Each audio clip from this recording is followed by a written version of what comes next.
ناظرین کی خدمت میں سلام و آداب۔ آپ دیکھ رہے ہیں وائس آف لداخ۔ آج جمعہ ہے دسمبر کی 26 اور رجب کے 5 تاریخ۔ آج کی تازہ ترین خبروں کو لے کر میں سعید ہاشم رضوی حاضر۔ ناظرین سے گزارش ہے کہ تازہ ترین خبروں اور حالات و واقعات سے باخبر رہنے کے لیے ہمارے چینل کو سبسکرائب کریں اور خبریں آخر تک ضرور دیکھیں۔ آپ دیکھ رہے ہیں آپ کا پسندیدہ news channel Voice of Ladakh.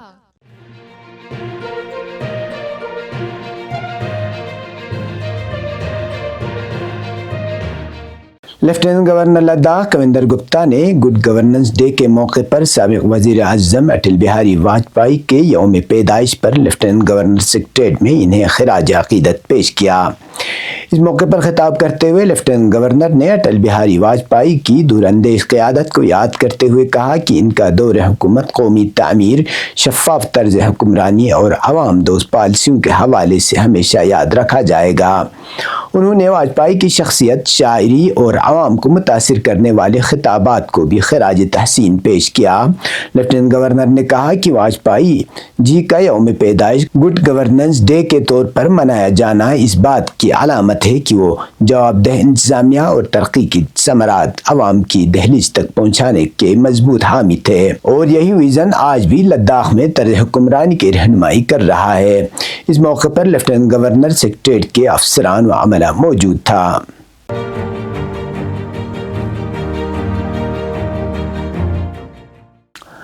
امام خمینی میموریل ٹرسٹ کرگل کے زیر اہتمام مسلح امام منجگون میں جمعہ خطبے کے دوران حضرت الاسلام شیخ حمید ناصری نے نمازیوں سے خطاب کرتے ہوئے ضلع کرگل میں آوارہ کتوں کی بڑھتی ہوئی تعداد اور ان سے ہونے والے نقصانات پر گہری تشویش کا اظہار کیا۔ انہوں نے متعلقہ محکموں کی سخت سرزنش کرتے ہوئے کہا کہ ضلع کے کئی دیہاتوں میں آئے روز آوارہ کتے لوگوں کے مویشیوں پر حملہ آور ہو رہے ہیں، جس کے نتیجے میں غریب کسانوں کے مویشی جو ان کی واحد ذریعہ آمدنی ہے ہلاک ہو رہے ہیں۔ انہوں نے مطالبہ کیا کہ اس سنگین مسئلے کے حل کے لیے فوری اور مؤثر کارروائی عمل میں لائی جائے۔ شیخ حمید ناصری نے ضلع انتظامیہ سے پرزور اپیل کی کہ عوام کے جان و مال کے تحفظ کے لیے آوارہ کتوں کے حملوں کو روکنے کے لیے ٹھوس اور عملی اقدامات اٹھائے جائیں۔ خطبے کے دوران انہوں نے بہار کے وزیر اعلیٰ نتیش کمار کی جانب سے ایک مسلم خاتون کی برقع ہٹانے کے واقعے پر بھی شدید غم و غصے کا اظہار کیا۔ انہوں نے کہا کہ ہندوستان ایک جمہوری ملک ہے جہاں مذہبی آزادی آئینی حق ہے، اس کے باوجود کسی مسلم خاتون کی مذہبی لباس پر برسر عام دست درازی قانون اور انسانیت کی صریح خلاف ورزی ہے۔ حضرت اسلام شیخ حمید ناصری نے بہار کے وزیر اعلیٰ سے مطالبہ کیا کہ اس واقعے پر متاثرہ خاتون سے فوری طور پر معافی مانگیں، اور اگر ایسا نہیں کیا گیا تو ان کے خلاف قانونی کارروائی عمل میں لانے کی اپیل کی۔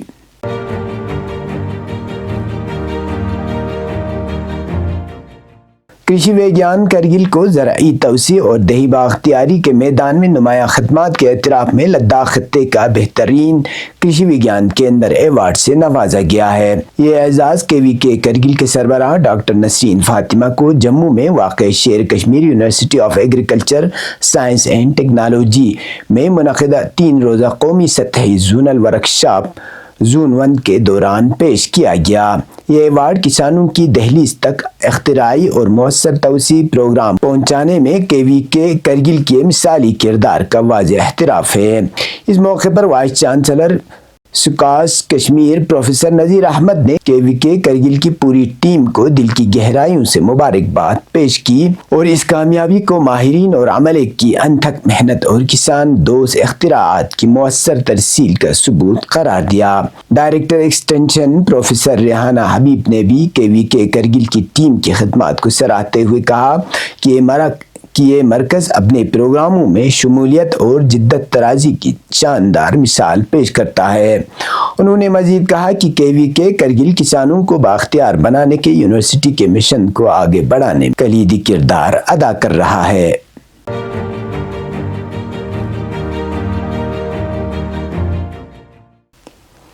لیفٹیننٹ گورنر لداخ کویندر گپتا نے کہا کہ UT انتظامیہ لداخ کے تمام علاقوں بالخصوص دور دراز، پسماندہ اور سرحدی علاقوں میں مساوی اور ہمگیر ترقی کو یقینی بنانے کے لیے پرعزم ہے۔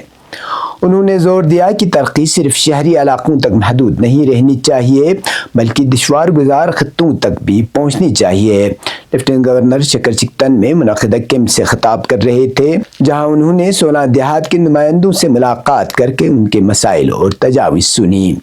انہوں نے یقین دلایا کہ کیمپ میں پیش کی گئی تمام شکایات کا بغور جائزہ لے کر متعلقہ محکموں کو فوری کارروائی کی ہدایت دی جائے گی۔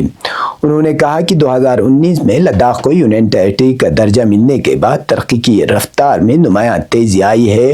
سرحدی علاقوں کے عوام کی قربانیوں کو خراج تحسین پیش کرتے ہوئے انہوں نے کہا کہ کرگل کے عوام نے ہمیشہ ملک کے ساتھ کھڑے ہو کر مثال قائم کی ہے۔ لیفٹیننٹ گورنر نے صحت کے شعبے کا ذکر کرتے ہوئے بتایا کہ ضلع اسپتال کرگل میں جدید MRI سہولیت کا افتتاح کیا گیا ہے، جس سے طبی تشخیص کی سہولیت میں نمایاں بہتری آئے گی۔ انہوں نے وزیر اعظم نریندر مودی کا شکریہ ادا کرتے ہوئے کہا کہ ان کی قیادت میں لداخ کے دور افتادہ علاقوں کی ترقی کو اولین ترجیح دی جا رہی ہے۔ اس موقع پر deputy commissioner Kargil Rakesh Kumar, SSP Kargil Nitin Yadav سمیت دیگر اعلیٰ افسران بھی موجود تھے۔ پیش ہے قومی اور بین الاقوامی خبریں۔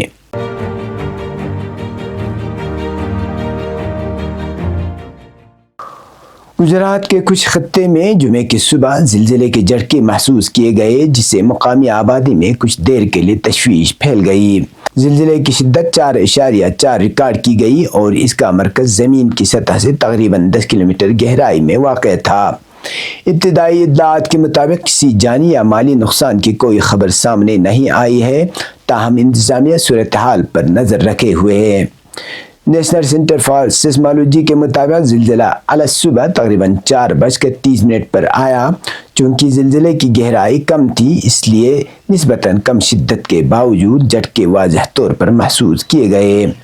کئی علاقوں میں لوگ نیند سے جاگ اٹھے اور احتیاطاً گھروں سے باہر نکل آئے۔ مقامی انتظامیہ نے فوری طور پر صورتحال کا جائزہ لیا اور کسی ہنگامی نقصان کی تصدیق نہیں کی۔ ماہرین کے مطابق گجرات کا کچھ علاقہ زلزلہ خیزی کے اعتبار سے نہایت حساس سمجھا جاتا ہے۔ یہ خطہ زلزلہ زون 5 میں شامل ہے، جو ہندوستان میں سب سے زیادہ خطرناک اور بلند خطرے والا زون مانا جاتا ہے۔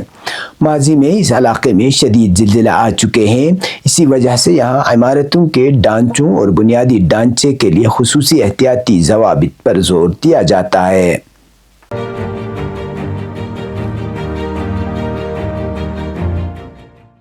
نائجیریا کے شمال مشرقی میدوگوری میں بدھ کی رات ایک مسجد میں نماز کے دوران بم پھٹنے سے 5 افراد ہلاک ہو گئے۔ پولیس نے ایک بیان جاری کرتے ہوئے اس بات کی جانکاری دی۔ پولیس نے مزید کہا کہ حملے میں 35 افراد زخمی ہوئے ہیں۔ پولیس کے مطابق یہ خودکش حملہ ہے۔ بورنو ریاستی پولیس کمانڈ کے ترجمان نے بیان میں کہا کہ ایک مشتبہ خودکش جیکٹ کے ٹکڑوں کی برآمدگی اور گواہوں کی بیانات کی بنیاد پر ابتدائی تحقیقات سے یہ پتہ چلتا ہے کہ واقعہ ایک خودکش بم دھماکہ ہو سکتا ہے، جبکہ اصل وجہ اور حالات کا تعین کرنے کے لیے تحقیقات جاری ہیں۔ داسو نے کہا کہ پولیس ثانوی آلات کی تلاش میں علاقے میں چھان بین کر رہی ہے۔ یہ بم دھماکہ نائجیریا کے شورش زدہ شمالی علاقے میں ہونے والے حملوں کے سلسلے میں تازہ ترین ہے۔ نائجیریا بوکو حرام اور اس کے الگ ہونے والے گروپ اسلامک اسٹیٹ مغربی افریقہ صوبہ اور دیگر متعدد مسلح گروہوں سے لڑ رہا ہے۔ اقوام متحدہ کے مطابق 2009 سے اب تک کئی ہزار افراد ہلاک ہو چکے ہیں، لاکھوں لوگ بے گھر ہو چکے ہیں۔ ابھی تک کسی گروپ نے اس حملے کی ذمہ داری قبول نہیں کی ہے، لیکن زیادہ تر خودکش حملہ آوروں کا استعمال بوکو حرام ہی کرتا ہے۔ بوکو حرام دہشت گرد گروپ ہے جو پہلے شمال مشرقی علاقے میں ایسے کئی حملوں کی ذمہ داری قبول کر چکا ہے۔ یہ تھا اب تک کی خبریں، اس کے ساتھ مجھے اور میرے ساتھیوں کو دیجیے اجازت۔ اللہ حافظ۔